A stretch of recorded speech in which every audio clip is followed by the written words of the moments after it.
Вторник, 20 часот и 45 минути, започнува најновото издание на Акцент на телевизија Мега. Во ова издание на Акцент, почитувани гледачи, ќе видиме како помина првиот уписен рок на Правниот факултет во Кичево. Разговаравме со председателот на Комисијата за упис на Правниот факултет во Кичево, доцент доктор Светлана Велјановска. Екипата на Акцент беше и во манастирот Свети Ѓорѓи Победоносец во кичевското село Кнежино, каде се празнуваше празникот Преображение Господово. Ексклузивно во ова издание на Акцент ќе проследите и кратка репортажа на ранчот на Нора во Кичево. Акцент започнува. Следете не. На Правниот факултет од Кичево минатата недела беше спроведен првиот уписен рок за запишување на студенти на додипломски студии по правни науки. За разлика од минатите години, оваа година во Кичево има помал број на пријавени студенти, а и квотата за оваа година исто така е намалена. Правниот факултет Кичево, кој е дел од Универзитетот Свети Климент Охридски во Битола, во изминативе 2 дена врши упис во насоката, значи ние имаме, знаете, само правни студии, и денес е третиот уписен ден. Што се однесува до одзивот на кандидатите, мислам дека е малку помал, односно барем според податоците со кои што располагаме е помал во споредба со минатогодишните, но сепак очекуваме дека бидејќи се намали бројот на квотата, односно се намали бројот на студенти кои што имаме право да ги запишеме, очекуваме дека ќе достигнеме таа бројка од 270 студенти колку што треба да запишеме во трите града. Верувам дека нашите гледачи знаат дека станува збор за факултет кој што има своје седиште во Кичево, меѓутоа имаме и дисперзирани студии во Битола и Струга. Традиционално најголем е одзивот на студенти во Битола, во Струга и во Кичево. Добро, станува збор сепак и за помали населени места, значи помала и бројот на заинтересирани студенти, но веруваме дека, како што веќе кажав, ќе ги исполниме потребните квоти. До денес во Кичево имаме пријавено, значи и се уште тече рокот на уписи, имаме пријавено вкупно 13 кандидати, во Битола се до 12 часот денес 52 кандидати и во Струга се 16 кандидати, но да повторам, така барем се нашите искуства дека обично третиот ден до крајот на уписниот термин се пријавуваат најголем број од кандидати. Во врска со документите кои што треба да ги поднесат заинтересираните средношколци за упис на нашиот факултет, тоа се свидетелство од 1 до 4 година, диплома за завршено средно образование и се разбира положена државна матура, извод од матична книга и државјанство, и на кај службите за студентски прашања, значи се доставуваат според роковникот што го имаме издадено од страна на универзитетот. Конечните резултати, значи, ќе бидат во понеделник, кога ќе се знае кој од оние што се кандидирале за уписи ги исполниле потребните услови. Вообичаено, берем такво е досегашното искуство, оние кои што се пријавуваат во првиот уписен рок се запишуваат, а понатаму веќе се прави и селекција спрема успехот. Барем од она што го видов во текот на вчерашниот и на завчерашниот ден, значи првите кандидати што се пријавуваат се солидни ученици, значи претежно се со одличен и со многу добар успех, и тоа се традиционално така е. Значи оние кои што знаат што ќе студираат, се разбира, одбираат да се запишат во првиот уписен рок, додека во вториот и во третиот веќе доаѓаат оние кои што на некој начин се во дилема и се уште немаат избрано својата идна професија. Инаку да кажам дека Правниот факултет во текот на септември ќе врши упис на втор циклус студии, тоа се нашите магистранти, и оваа година, како и минатите, имаме 3 насоки: граѓанска насока, меѓународно право и казнено право, што значи дека сите оние кои што имаат дипломирано на нашиот правен факултет или на некои од другите правни факултети и на сродните факултети кои што можат да аплицираат во конкурсот кој што наскоро ќе излезе. Верувам дека и тука ќе имаме солидна заинтересираност, како што била и во текот на минатите години. Обично запишуваме околу 100, па некогаш и повеќе студенти на магистерските студии и очекуваме и оваа година таа квота да биде пополнета пред се со наши студенти, но тоа не значи дека не сме отворени и за сите дипломирани правници со 4-годишни студии, значи кои што дипломирале на некои од другите факултети.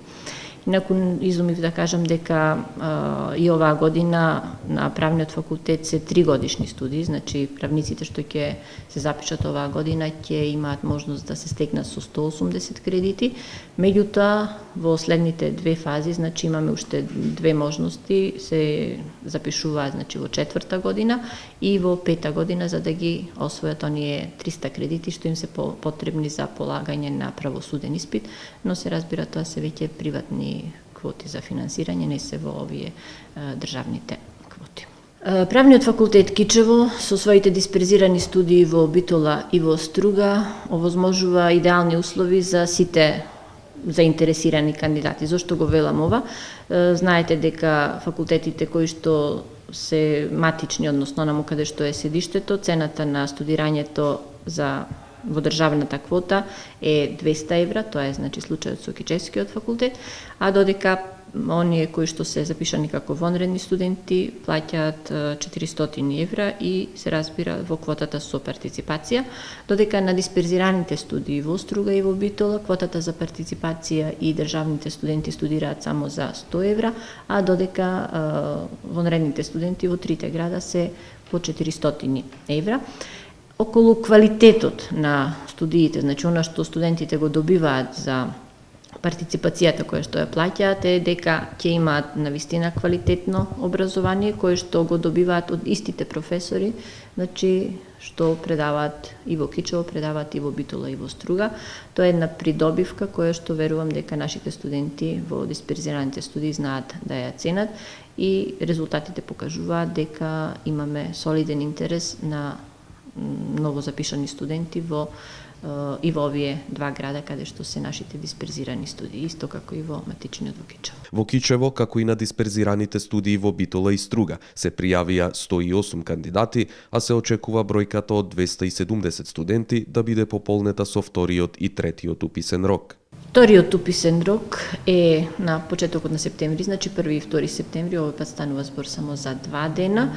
Сега стандардно тука се пополнуваат слободните места. Верувам дека ќе има и во трите града слободни места, и во Кичево, и во Струга, и во Битола за вториот уписен рок. А ако евентуално остане уште нешто слободно место, тогаш ние тоа го објавуваме неколку дена пред 15, значи пред почетокот на академската година, со тоа што конечните резултати после третиот уписен рок ќе бидат објавени на 19 септември, значи овие неколку денови од 15 до 19, доколку се учебни години, можеби ќе бидат мал проблем за студентите што нема да бидат запишани во првиот и вториот уписен рок, да започнат со следењето на редовната настава, па затоа еве ги можам од моја страна како председател на комисијата за уписи да упатам апел до сите оние кои што се заинтересирани.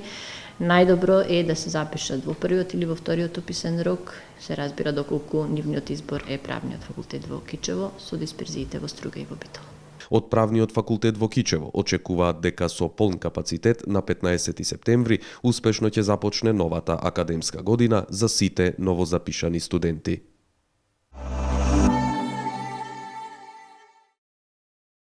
Преображение Господово, празник кој спаѓа во големите празници што ги празнува Светата Христова црква, ден кога се јаде грозје или друго овошје откако свештеникот ќе го отпее и благослови.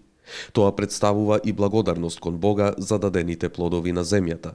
Светата црква го востановила празникот Преображение Господово, што се празнува секоја година на 19 август за време на богородичните пости пред празникот Успение на Пресвета Богородица или познат како Голема Богородица. Света литургија беше одржана и во познатиот Кичевски манастир Свети Ѓорѓи Победоносец во селото Кнежино. Празникот Преображение го одбележуваме, тоест го празнуваме оној евангелски настан опишан во Евангелието според Матеј, кога Господ Исус Христос непосредно пред последен пат да влезе во Ерусалим, оној пат кога пострада и кога умре и воскресна, ги повика своите најблиски, да речем, ученици од 12 апостоли, Петар и браќата Јаков и Јован, и заедно се искачија на гората Тавор, каде што тој се преобрази, односно како што зборува евангелскиот текст, се појавила една силна, пријатна светлина и неговите алишта станале бели како снег.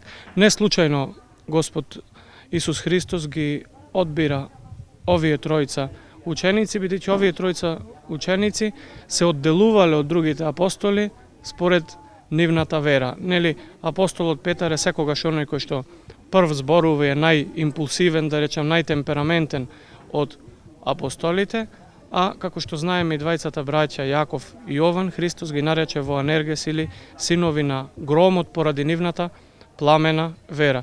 И токму затоа Христос ги одбира овие тројца своји ученици да ја видат неговата божествена слава.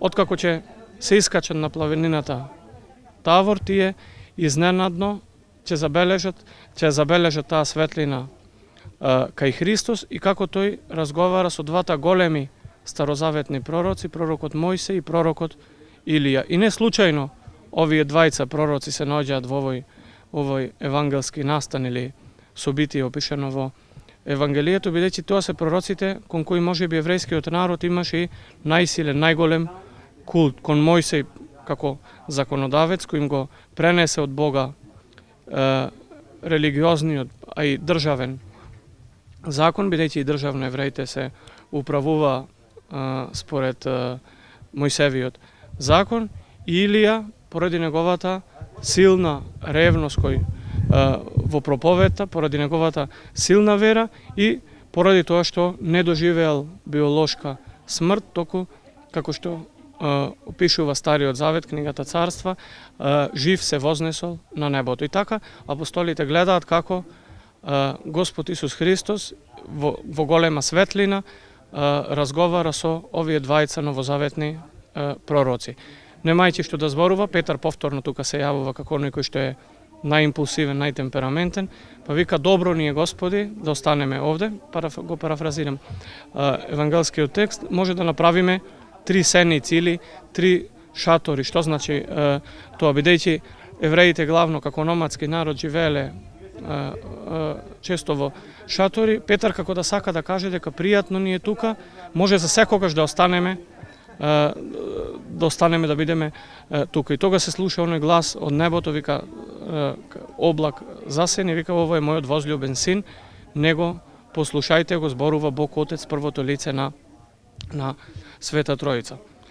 Христос се преобразува пред своите ученици не случајно пред неговите страдања, сакајќи да ја закрепне нивната вера, односно знаејќи го како човек апостолите, кога ќе видат како страда и како умира на крстот, да се сетат на неговата божествена светлина и со тоа да закрепне нивната вера, а овие тројца апостоли како најсилни во верата, кои најмногу ја манифестира својата вера, да ги подкрепат и останатите 12 апостоли. Инаку преображението Христово е израз, најдиректен израз во Новиот Завет на покрај воскресението, секако така натаму, каде со биолошки очи апостолите ќе се уверат во Христовата божествена природа. Во божествената природа тие се уверуваа секако преку сите чуда што ги правеше Христос, но тука директно со своите физички очи ја гледаат неговата божествена светлина, бидејќи Господ Исус Христос е и Бог и човек во една иста личност, но неговата човечка природа, се извинувам, е проникната со божествените енергии на божествената природа чија што светлина ја видува апостолите на гората Тавор, а ние одбележуваме денес на празникот преображение или преобразба, односно се види Христос, ако секојдневно го гледа како човек, апостолите се ја гледаат една преобразба кај него, ја гледаат неговата божествена светлина.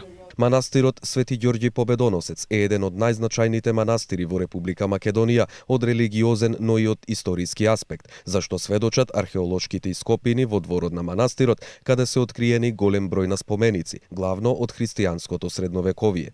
Освен манастирот, изграден е и еден конак со трпезарија, а се планира изградба и на нов манастирски конак. Се наоѓаме во манастирот Свети Ѓорги Победоносец во село Кнежино Кичевско. Слободно може да се каже еден од најзначајните манастири во Република Македонија и од религиозен, но и од историски аспект, зашто сведочат археолошките ископини во дворот на манастирот, каде се откриени голем број на споменици, главно од христијанското средновековие. Иако за жал долго време во овој манастир немаше развиено монаштво, што не значи дека манастирот не беше посетуван, почитуван и чуван во меморијата на местното население, па и понатаму. За општа среќа, монаштвото почна да се обновува предходно со веќе упокоената сестра Доротеја, а и сега веќе во манастирот доаѓаат искушенички со надеж дека понатаму ќе се обновува и ќе се развива монаштвото во овој манастир. Како што може да се забележи, црквата во манастирот сега е релативно нова во близина на ископините, но не се престанува со изградење, со тоа што беше изграден само манастирскиот храм, беше изграден понатаму и еден конак со неколку простории, трпезарија секако, и сега продолжува неговата изградба во најбрз можен рок. Се работи на поплочување на неговиот двор, изградба на манастирска ограда и широка манастирска порта, и што е најзначајно во близина на стариот или старо-новиот, бидејќи обновениот стар конак, се благодарение на свештенството, надлежниот митрополит и секако добронамерниците, најчесто од Кичевскиот регион и од пошироко, се планира изградбата на новиот манастирски конак, кој би содржал голема манастирска трпезарија и уште неколку простори за потреба на манастирот. И секако тука нема, се надеваме да престане изградбата и доградбата на овој манастир, и мислиме дека понатаму ќе продолжи да се гради, ќе продолжи да се развива монаштвото на ова место. Манастирот представува вистинско христијанско и културно богатство и секојдневно е посетуван од верници од сите краишта на Македонија.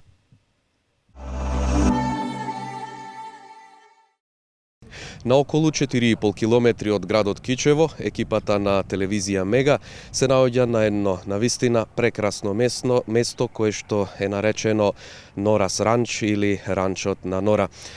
Ова прекрасно место е во собственост на господинот Енвер Алими, кој што е денес тука заедно со нас во емисијата Акцент.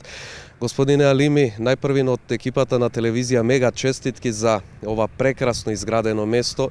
Можам да речам дека навистина е ексклузива да се биде дел тука и да гостуваме ние како екипа на вашиот ранч.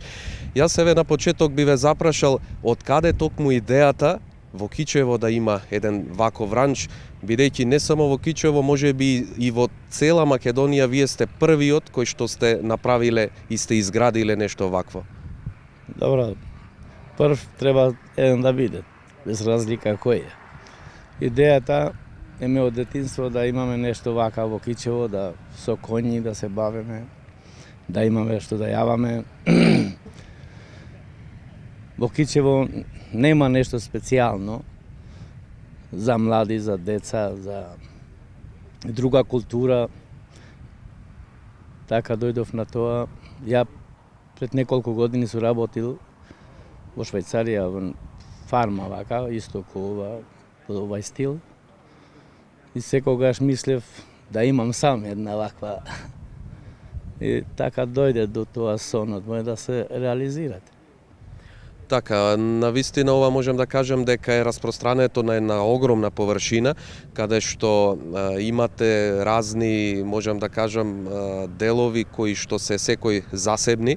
Има тука, самите спомнавте, коњи кои што ќе ги видат нашите гледачи во продолжение на емисијата.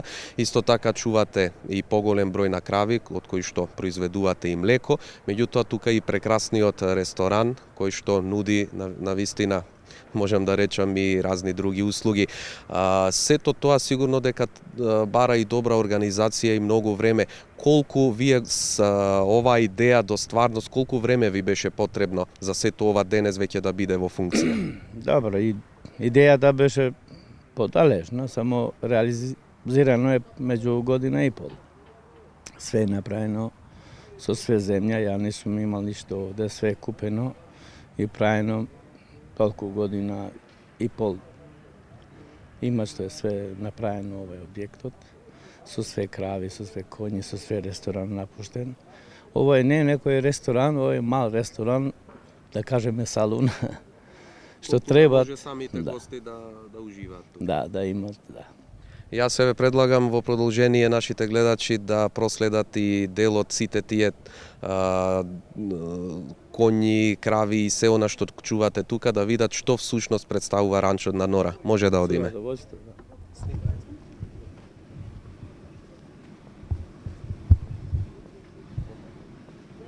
Во ранчот на Нора, овде сме токму во шталата каде што се сместени коњите, кои што се дел од она што претходно ни го кажа и самиот собственик Енвер. Господин Енвер, може ли еве да ни кажете со колку коњи располагате тука во шталата и еве да видиме со какви сорти на коњи располагате тука? Имаме во шталата 6 коњи што се спремни за јавање во секој момент. Сорти имаме 2 швајцарски коњи и 3 има арапски и еден е Мишлинг лепицанар. Коњите се многу мирни, се доста тренирани, секое време се спремни за јавање. Можеш чуда да направиш, пошто многу се мирни, мислим, ко луѓе разбират. Тоа е за коњите што има во Кичево, што е нешто убаво за Кичево. Така, тука е и вашата ќерка Нора, по која што е именуван вашиот ранч. Ми спомнавте дека вашата ќерка веќе одлично знае да јава коњи. Можем да кажем со 9 години е специјалист за тоа што прават. Малце деца има во светот што може тоа да прават, што Нора може да прави. Тоа ќе видите каснije на коњот кој ќе се качи, ќе покаже што знаете. Така, споменавте различни видови на коњи кои што ги поседувате тука од тие 6 што се моментално. Кои се тие особености, карактеристики на коњите кои што ги имаат како сорти на коњи, значи како оди нивниот тренинг, што можат тие да направат и дали и по што се разликуваат, еве да речеме, меѓусебно? Па со коњите моеме, како се викат овде линг, пошто ја не ги знам добро македонски да ве кажам, линг, трапање, германски и галопирање, што моеме со коњите да правиме и нормално на свегде не се плашат од коли или нешто, по шума да одиш, можеш да шеташ кај сакаш со коњите, да се разумни, да не те нешто, да немаш страв, да си во коњот, да не паднеш или што овде мислат луѓе. Така, може ли еве да споменеме сите овие коњи кои што ги имате тука, дали поседувате одредена патека каде што ќе јаваат коњите или можеби ќе спремате таква патека? Патека сакаме ние да правиме не патека, него такав цил ќе биде на Ѓорѓејца горе в планина. Ние и сега го посетиме местото, до тамо одиме, па ќе биде сигнализирана до тамо и луѓе други да можат до тамо да одат. Ние го знаеме местото за други луѓе што ќе идат во иднина, да знаат кај одат и каде е тоа место. Многу добро место. Така. Каков е интересот еве за сега, колку време тука, веќе неколку недели сте активни со работа, каков е интересот на кичевчани? Дали можеби кичевчани се љубопитни да дојдат да го разгледаат вашиот ранч или можеби еве има и луѓе надвор од Кичево, па можеби и надвор од Македонија кои што ве посетуваат овие денови? Имат многу интерес од кичевчани за јавање, за коњи, се љубители на стока. Тоа многу е добро за Кичево, за местото, а има и од странство што идат луѓе. Задутре ќе имаме швајцарци 7 група, што ќе дојдат овде да јават, специјално за јавање, да јават по нашите места, кичевски места, шуми, така. Така, може ли еве да споменеме и самите коњи кои што еве да речеме ќе ги употребуваат или ќе ги користат граѓаните кои што ќе го посетат вашиот ранч, дали вие или можеби некој од вашите луѓе тука ќе им помагаат при јавањето, затоа што можеби некој ќе дојде еве да речеме што нема искуство во јавање, а сака да проба да јава коњ, дали вие ќе му помагате тука? Сигурно да ќе му помагаме, не знаат луѓе во директно на кој да дојдат и да одат. Кој е малце специфичен, мој секој да се качи. Ние имаме екипа овде што ги водиме и имаме екипа што ги научиме, кои сакат и професионален да бидат, мојме и тоа имаме искуство за тоа да учат и да јават коњи. А имаме и за шетање, ќе водиме враце коњите и да се шетат кои имат цев. Така, сега се наоѓаме нели се уште во летен период. Што значи јавањето, еве да речеме во зимски период, кога има снег или кога е ладно времето, дали е тоа добро за самите коњи или можеби е подобро јавањето во овај летен период кога времето е топло? Јавањето е секогаш добро, а во снег е најдобро. Тоа исто како да возиш, да се скијаш или сноуборд, да одиш на коњ, да галопираш во снег е нешто траума, фантастично. Јас мислам дека во продолжение на нашата емисија гледачите ќе имаат можност да видат и дел од вашите коњи кај што ги јава и вашата ќерка и сите кои што нели тука денес се присутни, па предлагам еве во продолжение да го видиме и тоа. Се надевам.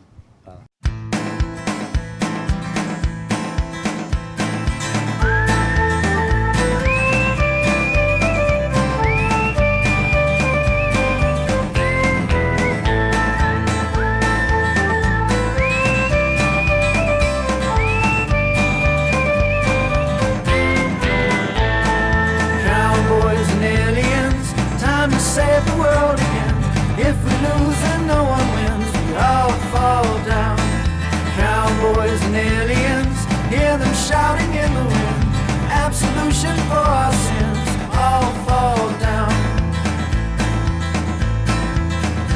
And the sky's falling on this desert town. And the secrets been hidden underground.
while driving a herd of cattle out in old Nebraska way, heading east at Broken Bow on a hot September day. Trying to get to Omaha, we hoped to find a fire. We never counted in the odds of a western prairie fire. A hot south wind was blowing and the air was getting dry. Something far away was spelling trouble in the sky. Coming closer was a sound that topped the devil's choir. Then we knew we'd have to race a raging prairie fire. When all at once a flame is seen a licking at the sky, and every heart is quickened and there's fear in every eye. We've just one chance to get away, for there's no place to hide. Gotta reach the river Platte, 1 inch deep and 1 mile wide. The herd is getting tired, but we've got no time to rest. I try to clear the red dust that is gathering in my chest. From riding tail on 1,000 head with the weather getting dry, the black cloud in the west is warning, ride, ride, ride. The roaring heat is closer, ice is falling by our side, and every beast and bird is fleeing with its warning cry. We've got to reach the river, but it's still 10 miles or more, and close behind us we can hear that wild inferno roar. But fate had other plans, for we lost that fatal race. We lost, for neither man nor beast could long keep up the pace. The mighty Platte subdued its rage, but none were there to rest. We did our best to get away, but only I am there. Now on the blackened prairie, far as the eye can see, the grim remains are there to show that God rules you and me. Just one he left to tell the tale, just one was his desire. We lost our herd and 30 men to a raging prairie fire.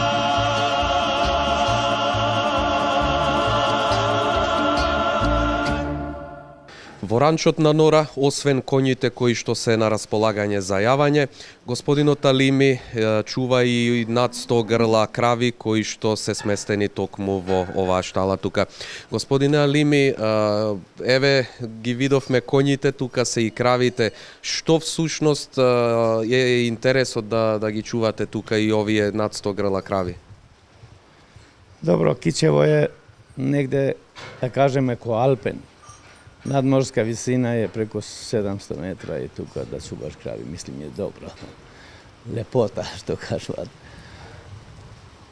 Да имаш штала, да немаш крави и малце народот кај нас мало се бави со земјоделија, што е грешка, пошто Македонија била и ќе остане земјоделска држава, мислим јас.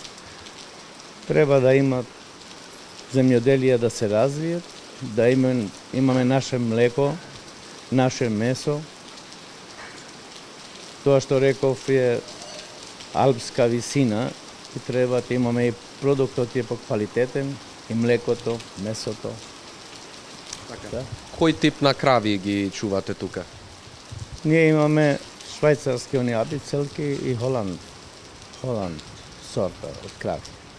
Така, споменавте дека има производство на квалитетно млеко и квалитетно месо. Со овие над 100 грла крави сигурно дека соработувате и со останатите фирми во Република Македонија кои што можеби откупуваат млеко и месо. Како оди соработката на тој план?